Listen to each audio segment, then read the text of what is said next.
এরকে সোজা করব না যারা সিও কে না বলেন, হ্যাঁ এটা একটা এসআইআরটা, এই যে আপনি সমস্যার কথা বলছেন, তার সমাধানটা কোন পথে আপনি দেখছেন? সমাধান অটোমেটিকলি হয়ে আছে।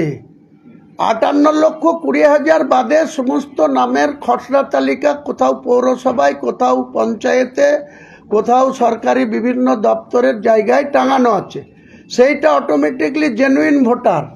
এই 58,20,000 বাদ দিয়ে যে ভোটার, আর যেটা 18 বছর পুজবে যাদের 1/1/26-এ, তাদের যে নতুনভাবে যে বার্থ সার্টিফিকেট দিয়ে যে ফর্ম ফিল আপ হবে, সেই সংখ্যাটা যা দাঁড়াবে সেটা 14ই ফেব্রুয়ারি তালিকা প্রকাশ হয়ে যাবে।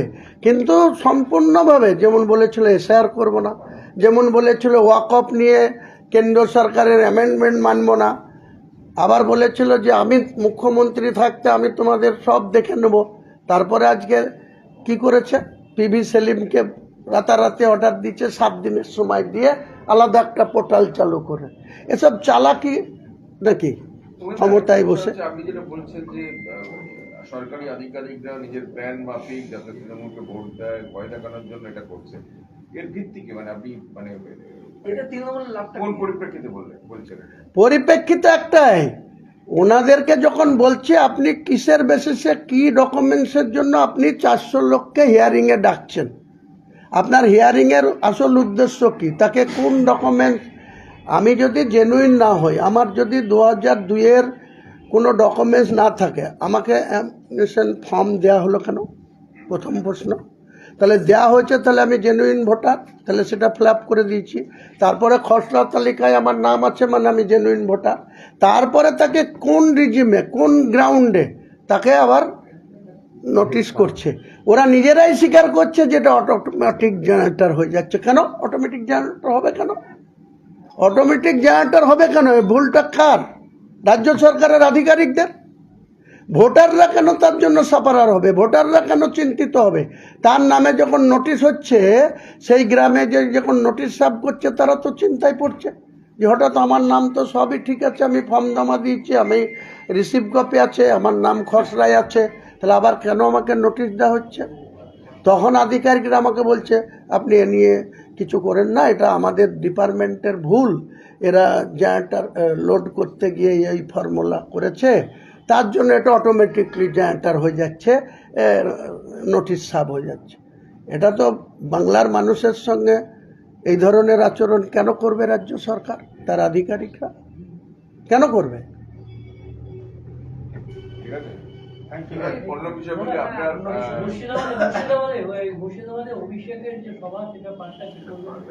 হ্যাঁ, দেখুন, সর্বভারতীয় সভাপতিকে আমি যা জানতাম, অল ইন্ডিয়া না রাজ্য পার্টি সেটা ওনারা ভালো বলতে পারবেন। তিনি লোকসভার দলনেতা, ডায়মন্ড হাবড়ারের 3 বারের সাংসদ। তিনাকে আমরা যখন তৃণমূলে ছিলাম, তখন কোনো বিষয় নিয়ে একটা কি বলে, কোনো যোগাযোগ করলে বা মেসেজ দিলে কখনো কখনো 3 দিন পরে তার রিপ্লাই পাওয়া যেত, কখনো কখনো 7 দিন পরেও তার রিপ্লাই পাওয়া যেত না। আর ওটা ওনার ফোন এমন সিস্টেম করে রাখা হয় যে 3 দিনের মধ্যে ওই নোটিশটা যে আমি করেছি বা মেসেজটা করেছি সেটার আর থাকতো না কোনো ডকুমেন্ট। আমরা নর্মাল ফোন ইউজ করি, সেই ফোনের মধ্যে একটা টিক চিহ্ন উঠে, কেউ যদি আমাকে একটা কৃষ্ণেন্দু আমাকে একটা হোয়াটসঅ্যাপ করলো, আমি এটাতে টিক চিহ্ন উঠে যাবে। কিন্তু ওনাদের ফোনে এমন সিস্টেম করা আছে, তুমি অ্যাকসেপ্ট করলেন না, দেখলেন কি দেখলেন না, এটা জানাই যায় না, বোঝাও যায়। হ্যাঁ হলো, ওটা নিয়ে ছেড়ে দেন। আজকের দিনে মুর্শিদাবাদ জেলার সাংগঠনিক যারা সভাপতি, আমি যখন 2 বছর ধরে মমতা ব্যানার্জিকে আর অভিষেক ব্যানার্জিকে বলেছিলাম যে মুর্শিদাবাদ জেলার সাংগঠনিক 19শে জানুয়ারি 2024 কালীঘাটের বাড়িতে বলেছিলাম, মমতা ব্যানার্জি আমাকে বক্তৃতা দিতে দিয়েছিলেন। সেখানে জঙ্গিপুর আর বহরমপুর দুটো সাংগঠনিক জেলার প্রায় 250 জনকে নিয়ে কালীঘাটের বাড়িতে মিটিং হয়েছিল 19শে জানুয়ারি 2024। সেখানে প্রথমে বলতে দেওয়া হয়েছিল জাকিরকে, জঙ্গিপুরের বিধায়ক, তারপরে বলতে দেওয়া হয়েছিল মুর্শিদাবাদের এমপি আবু তাহেরকে, তারপরে হরিয়ারপাড়ার এমএলএ নিয়ামতকে, সেখানে অপূর্ব সরকার সাংগঠনিক জেলা সভাপতি, তাকেও বলতে দেওয়া হয়নি। খলিলুর রহমান প্রেজেন্ট ছিল জঙ্গিপুর সাংগঠন, তাকেও বলতে দেওয়া হয়নি।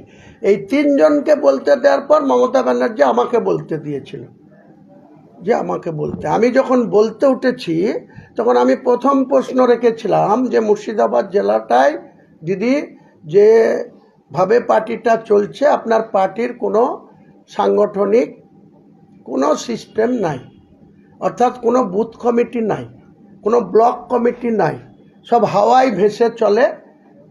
কেউ অভিষেক ব্যানার্জি জিন্দাবাদ, কেউ মমতা ব্যানার্জি জিন্দাবাদ, কেউ অপূর্ব সরকার জিন্দাবাদ, এই করে পার্টিটা চলছে।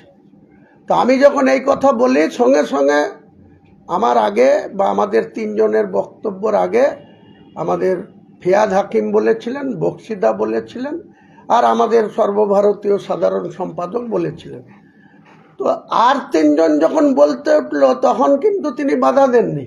আমি যখন আসল জায়গাটাতে ঘা দিয়ে দিয়েছি তখন একবারে ডাইরেক্টলি আমাকে থ্রেট করা হয়েছিল যে আপনি একদম বাজে কথা বলবেন না, আপনি কিসের ভিত্তিতে বলছেন। আলাম দিদি বলেছিল অভিষেককে যে বলতে দে, ও বলছে বলতে দে, শোনার অভ্যাস কর, তারপরে উত্তর দিবি।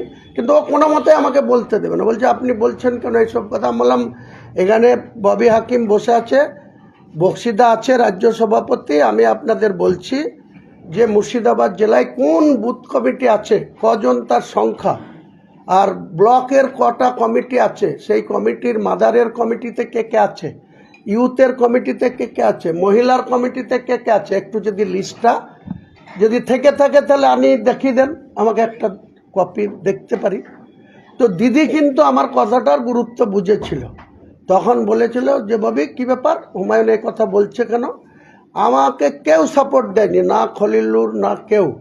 একজন আইজুদ্দিন মণ্ডল, বহরমপুর এখন পঞ্চায়েত সমিতির সভাপতি, তখন সেই সময় বহরমপুর ব্লকের তৃণমূলের সভাপতি ছিলেন, পরবর্তীকালে চেঞ্জ হয়েছে।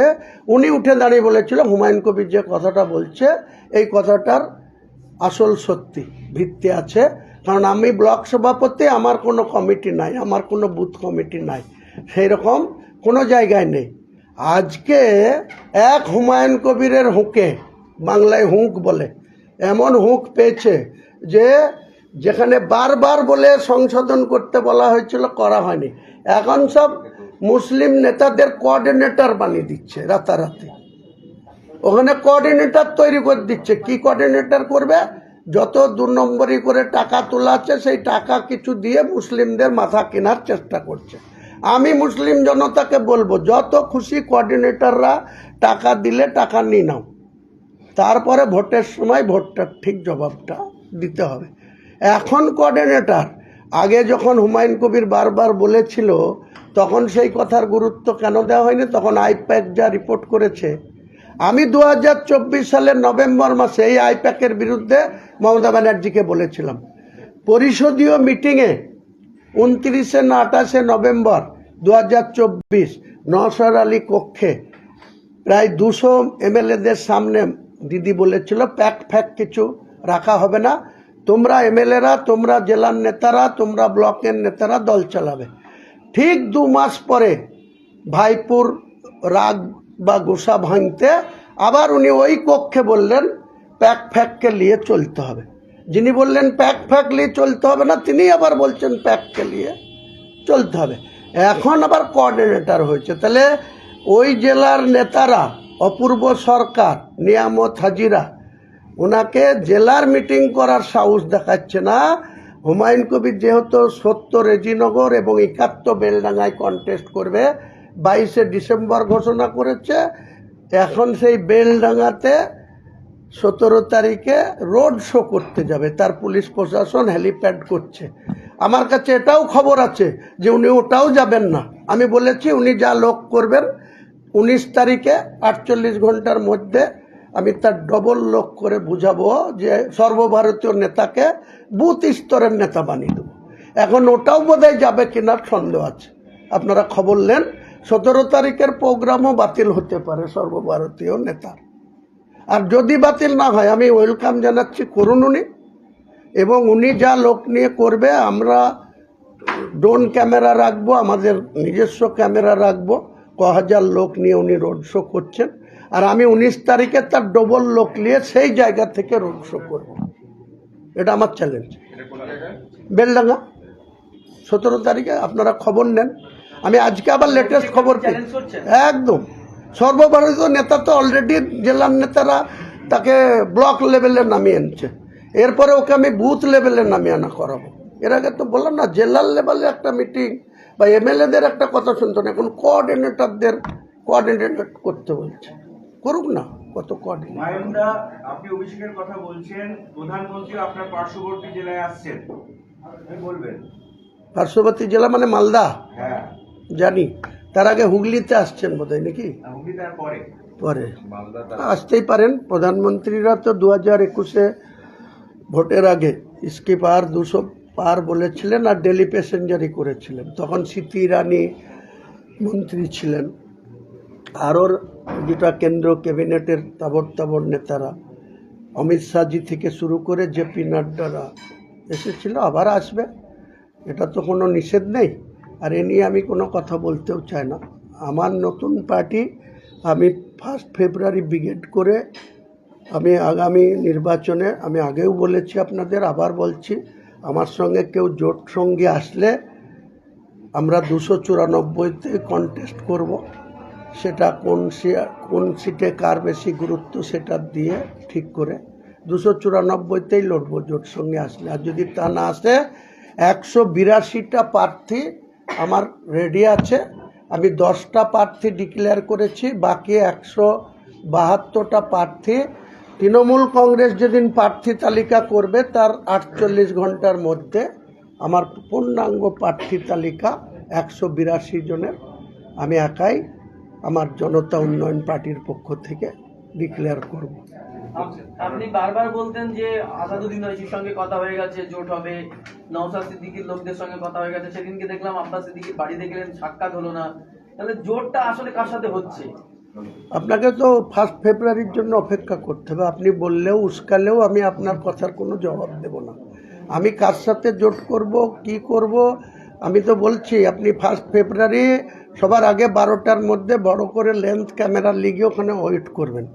ওখানে ডায়াসে কারা কারা উঠছে, কোন নেতা উঠছে, সেটা দেখলেই আপনি পেয়ে যাবেন আপনার ক্যামেরা বন্ধ। আপনার জোট সঙ্গী ব্রিগেডে উপস্থিত থাকবেন?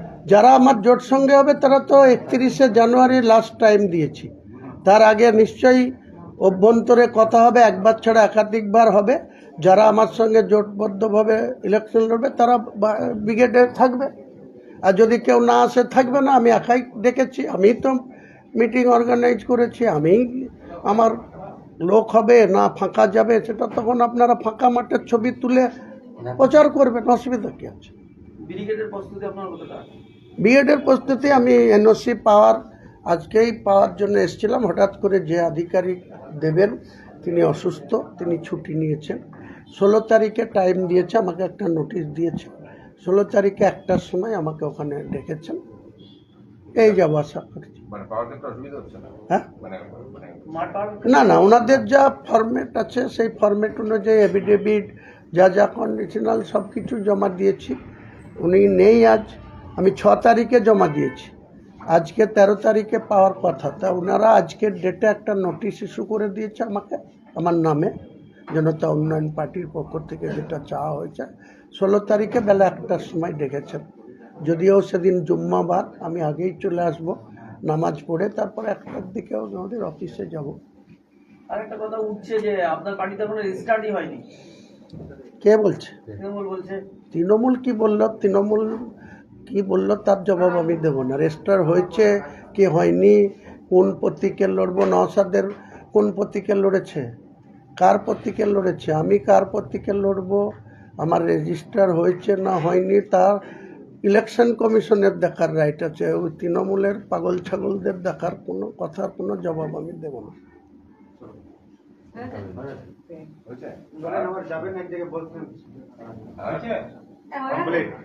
কেউ নিন্দির লোক আছে, আমি